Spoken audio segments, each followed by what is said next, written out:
Apa kabar Bapak Ibu, teman-teman semuanya? Perkenalkan, saya Siskaria Chandra Dewi. Hari ini saya akan berbagi dengan Bapak Ibu dan teman-teman semuanya satu diskusi tentang legitimasi kebijakan pendidikan. Untuk jelasnya tentang apa itu legitimasi, mari kita saksikan video berikut ini. Oke, jadi di sini pertama-tama kita harus paham dulu apa itu legitimasi. Legitimasi berasal dari kata legitimation yang artinya suatu proses spesifik di mana program-program pemerintah diotorisasikan atau diabsahkan. Selain itu, legitimasi juga bisa dikondisikan sebagai keadaan psikologis, keberpihakan orang yang sangat peka terhadap gejala lingkungan sekitarnya, berupa fisik maupun non-fisik. Nah, dari kedua pengertian ini bisa dikatakan bahwa legitimasi adalah berarti juga memberikan kekuasaan dan wewenang pada dasar bekerjanya sistem politik, proses penyusunan perencanaan, usul untuk memecahkan problema-problema yang tumbuh di masyarakat. Selanjutnya kita akan melihat bagaimana makna dari kedua pernyataan tersebut. Yang pertama adalah menyangkut pemberian kewenangan untuk memberikan usulan atas suatu kegiatan yang disebut dengan legitimasi. Ataupun yang kedua adalah menyangkut pemberian kewenangan untuk melaksanakan program-program yang diusulkan atau legitimation. Nah, dari kedua makna tersebut dapat dipahami juga bahwa legitimasi memberikan kewenangan untuk usul dan legitimation adalah memberikan kewenangan untuk melaksanakan. Sehingga pengertiannya adalah legitimasi dilakukan terlebih dahulu, baru adalah legitimation terlaksana. Nah, kita juga perlu tahu nih beberapa tipe legitimasi terkait dengan implementasi kebijakan pendidikan. Yang pertama adalah legitimasi oleh lembaga legislatif sebagai perwujudan dari rakyat yang adalah pemegang tertinggi legitimasi dalam kehidupan bernegara. Yang kedua adalah peraturan dan prosedur administrasi dengan memberlakukan peraturan tertentu yang ditetapkan oleh pemerintah.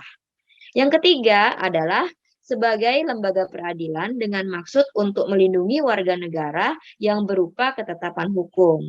Selain itu, yang terakhir, legitimasi adalah bisa dilakukan dengan masyarakat melalui proses secara langsung seperti referendum. Nah, bagaimana selanjutnya adalah proses untuk legitimasi itu sendiri. Jadi, suatu kebijakan yang telah dirumuskan pastinya akan dimintakan pendapat secara langsung kepada rakyat. Terkadang, perumus kebijakan meminta dukungan secara langsung kepada tokoh-tokoh non-formal atau tokoh kunci di masyarakat.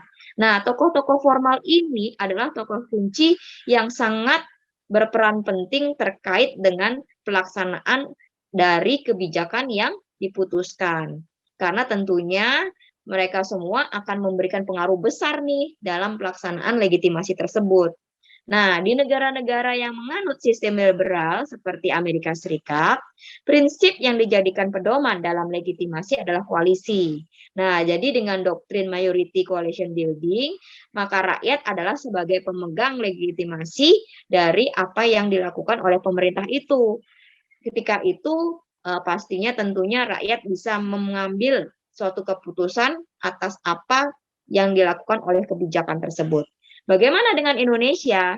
Di Indonesia sendiri pastinya kita menganut sistem musyawarah untuk mufakat. Nah, tentunya hal ini apabila tidak terjadi kesepakatan dan terjadi musyawarah untuk mufakat, tentunya akan dilakukan yang namanya voting.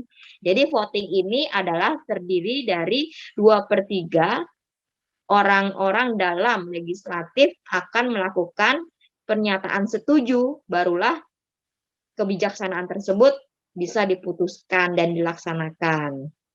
Nah, selanjutnya kita beralih ke apa saja sih permasalahan dalam legitimasi.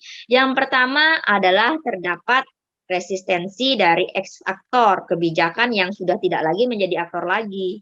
Tentunya kita tahu bahwa aktor-aktor dalam kebijakan tersebut terdiri biasanya dari para legislatif, eksekutif, administrator, dan juga banyak lagi para aktivis perorangan ataupun kelompok massa. Nah, mereka semua adalah orang-orang yang bertanggung jawab untuk dalam proses melakukan legitimasi ini. Jadi dengan banyaknya aktor-aktor ini yang resisten, maka kebijakan yang baru kemungkinan bisa jadi tidak akan bisa dapat untuk digunakan karena mereka sudah terlalu nyaman dengan kebijakan lama yang mereka pakai tentunya. Yang kedua adalah resistensi dari kelompok konservatif. Nah, kelompok konservatif ini mereka akan sangat berpihak pada kebijakan yang lama.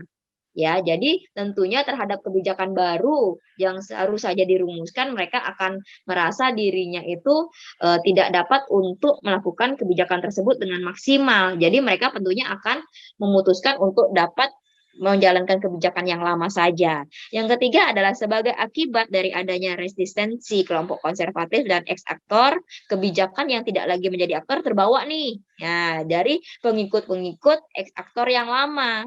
Karena mereka tahu bahwa pimpinan mereka yang dulu kebijakannya lebih nyaman. Jadi mereka merasa kebijakan baru ini mereka kurang nyaman dengan hal tersebut dan tidak akan memilih kebijakan baru itu. Yang keempat adalah terdapat resistensi dari kelompok yang punya visi, persepsi, dan kepentingan yang berbeda dari para perumus dan juga legitimator kebijakan yang baru. Jadi mereka merasakan juga bahwa kebijakan yang baru dinilai kurang begitu baik untuk dilaksanakan karena visi misinya pasti berbeda, dan ini tentunya adalah juga menjadi salah satu faktor bagaimana kebijakan itu bisa diputuskan atau tidak, ya.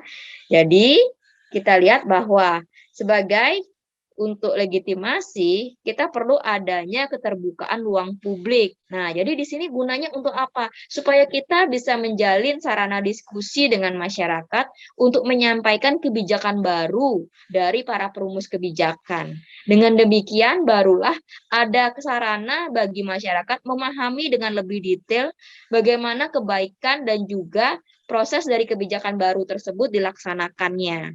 Dan juga apa saja sih mungkin ada kekurangan dari kebijakan baru tersebut.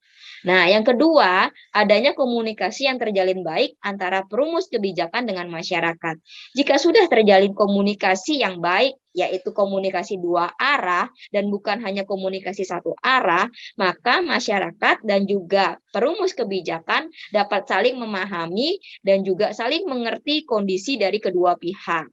Yang ketiga adalah dengan mengembangkan kesadaran masyarakat terhadap partisipasi dalam perumusan kebijakan, di mana masyarakat menjadi sadar, bisa ikut aktif bukannya pasif dengan perumusan kebijakan yang ada, sehingga mereka tidak merasa bahwa setelah kebijakan itu ada, mereka baru menyesal nih, wah kenapa saya melakukan kebijakan itu, kenapa saya tidak bisa berkontribusi. Nah, itu adalah salah satu yang pentingnya kesadaran kita sebagai masyarakat dalam perumusan kebijakan ini.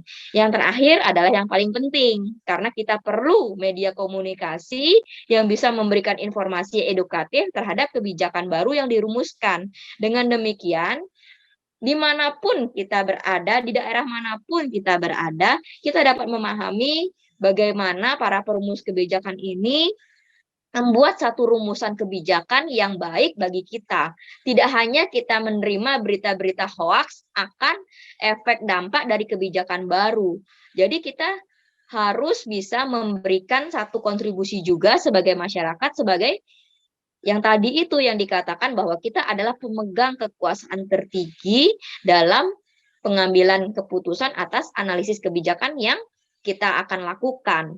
Dengan adanya legitimasi dari kita, barulah implementasi bisa dilaksanakan dengan baik tentunya. Sama seperti kita ketika menjahit sebuah pakaian. Ketika kita menyerahkan kepada desainer, kita harus tahu apakah pakaian ini pas atau tidak untuk kita gunakan. Kalau kita hanya menyerahkan kepada seorang desainer tanpa kita memberikan satu contoh akan apa yang ukuran kita, nah itu akan menjadi berakibat baju kita bisa kekecilan ataupun baju kita bisa menjadi lebih besar. Itu artinya kebijakan itu harus secara pas dilegitimasi baru bisa kita pakai sebagai pakaian kita dengan baik. Jadi demikianlah dari presentasi saya hari ini. Sampai bertemu lagi dalam kesempatan berikutnya. Sampai jumpa.